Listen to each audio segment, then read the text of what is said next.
Pwede natin gawin dito in the meantime. Kailangan replacement talaga, sir. Replace na.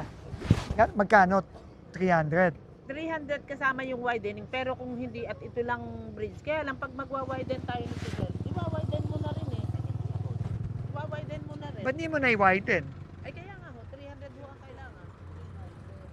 Ang problema, walang bahay. So, 2027 pa tayo dito. Pero unahin muna yung bridge, bago yung Widening. widening. Para kung hindi kaya ng Parang hindi minimal naman- disruption. Oo, ganun.